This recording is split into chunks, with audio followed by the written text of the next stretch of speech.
Xenoblade Chronicles X first appeared on the Nintendo Wii U a decade ago, wowing players by pushing the system to its limits and introducing unique gameplay elements that made it feel like the perfect mix between Western and traditional JRPGs. Since then, the Xenoblade Chronicles series has become synonymous with excellence, gracing the Switch with Xenoblade Chronicles 2, then a remake of the first game, and then the sublime Xenoblade Chronicles 3. Being a fan of the series, I've spent the past week playing Xenoblade Chronicles X Definitive Edition, and it's a title that has me lost for words. But yet, I'm going to have to find around 1,500 of them for this review. What's it like? Gear up, lock and load, and prepare to give 'em skell as we review Xenoblade Chronicles X Definitive Edition for Nintendo Switch.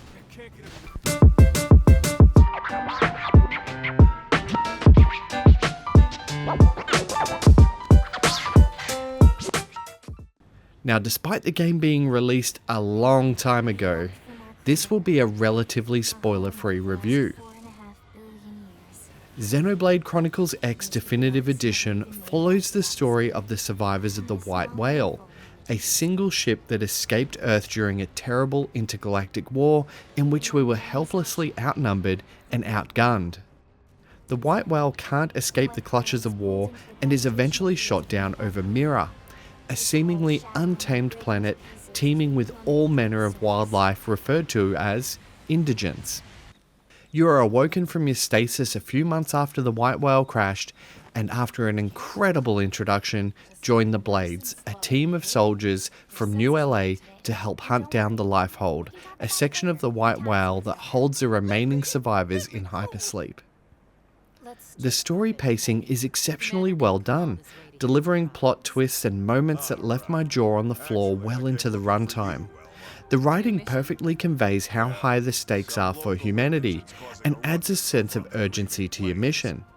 Characters have depth and meaningful motivations for their quest, further developed by affinity missions, when you reach certain bond levels.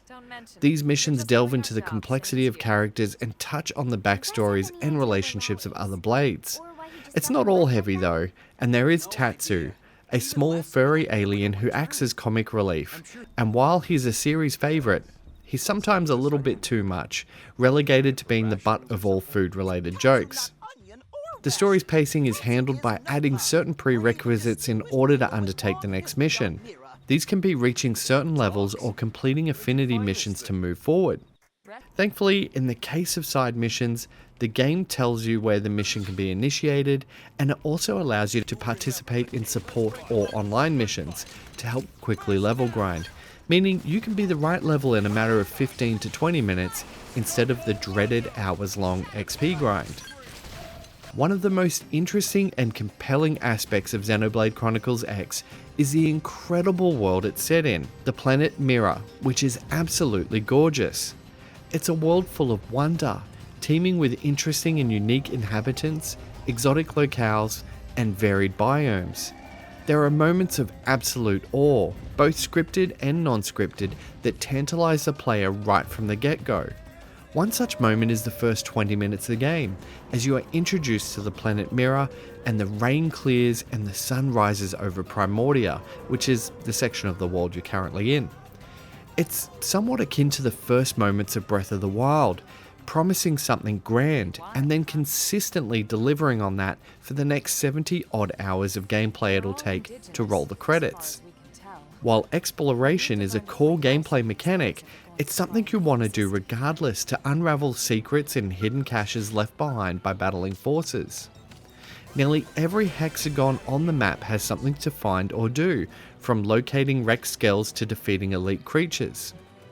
Your Frontier Nav assists with exploring Mira, tasking you to install probes at certain locations that unveil sections of the map, pointing out treasure or titans to take down, as well as providing a resource yield. These nodes can be further enhanced by mining, storage or research nodes, and it helps you increase your currencies, which you can then use to purchase items or gear, or even invest in arms manufacturers for both better weapons and armor. And that gearing up will be essential in the world of Xenoblade Chronicles X, as you'll be clashing with Mira's local wildlife, as well as hostile alien forces who threaten Mira and the extinction of the human race. Combat is slick, starting out as a simple positioning-based RPG affair, selecting basic moves on a cooldown rotation. Combat evolves though as you level up into something entirely different depending on your class, offering upgradable skills that range from laying down cover fire to buffing your teammates. In the heat of battle, you'll have certain soul challenges that require you to press B at the right time, and that provides a small health and morale boost. The higher the morale, the more technical points you accumulate, and the higher your chance of success. Your teammates will also call out what they need, which may be cover fire, and if you oblige by letting off the correct colour skill attack, you'll receive a small HP gain and boost. When I first started fighting, I was simply spamming attacks as much as I could, but as the game progressed, my team and I orchestrated more tactical soirees by carefully timing skills and threat management. We became a well-oiled fighting machine, toppling even the largest of foes. Second to this combat is the ability to unlock your very own fighting and exploration mech called a Skell. This doesn't come into gameplay until roughly 20 hours in, and they really make you work for your Skell certification, which makes it all the more rewarding. Your Skell will start off simple enough, but you'll eventually deck it out with a variety of weapons and abilities that will allow you to fly around Mira and orchestrate battle with ease. You can also easily jump in and out of your Skell for moments that require a bit more finesse. Should you not do so well in a fight with a boss, the game will also offer to lower the difficulty by dropping that particular boss 5 levels, meaning the story can still be enjoyed for players who struggle with the intricacies of combat early on. Xenoblade Chronicles X Definitive Edition is brought to life with a gorgeous graphics engine. It was a technical marvel a decade ago, and with its upgraded graphics on the Switch, Mira is further fleshed out with an amazing texture resolution and environmental effects to draw you in. The characters each have their own unique charm, enemies are menacing, and Skells give off a tremendous sense of scale when they stomp past you in the streets. There's also such a jarring difference between being inside the safety of New LA and out in the untamed wilds, and it almost feels like two different games. While within the walls, everything is sterile and connected, yet in the wilds of Mira, it's an untamed jungle where the path isn't always clear. But that's a good thing. If that's not enough, the beautiful ambient sound design makes you feel like you're a part of a living, breathing world. Gentle acoustic guitars and tribal percussion scores accompany you outside of the walls of New LA, while inside you are treated to a mix of hip-hop and more modern tracks to highlight the vast difference between the dangerous wilds and the safety of the city walls. For my blades looking into accessibility, there are some options to assist with your mission on Mira, like subtitles and being able to change the text speed, fixing your minimap position or having it dynamic, reducing clutter by turning off certain markers like NPCs, hostiles, all objects, as well as all sorts of mission icons. You also have a myriad of camera-based options for all aspects of the game, giving you control over how you view the world of Mira.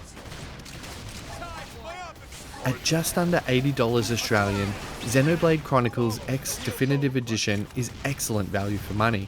It's an adventure of grand proportions, lasting around 70 hours for story-only players and over 100 hours for those looking to tackle everything the game has to offer. On top of this, there are a host of modern quality of life changes that help streamline gameplay, like being able to switch party members and classes on the fly, an entire new region to explore, several additions to the story, shared XP meaning no grinding for inactive party members, and many more additions. If you've played Xenoblade Chronicles X before, this is a more streamlined and thought out approach to an incredible game. And for those of you who are yet to experience Xenoblade Chronicles X, this is without a shadow of a doubt one of the best RPGs in recent history, and quite possibly one of the greatest games to land on the Nintendo Switch. I award it What's It Like's highest awarded score at 98 out of 100. Xenoblade Chronicles X Definitive Edition is a certified exceptional game. In the interest of full disclosure, a review copy was provided by Nintendo Australia, but this doesn't influence my score.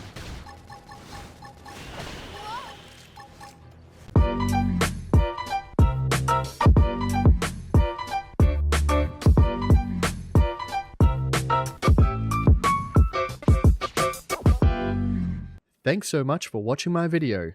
If you liked it, the best way you can support What's It Like is by liking, subscribing, and sharing it with your friends. For more reviews, click on the thumbnails to the right, and for everything Nintendo, check out what'sitlike.com.au.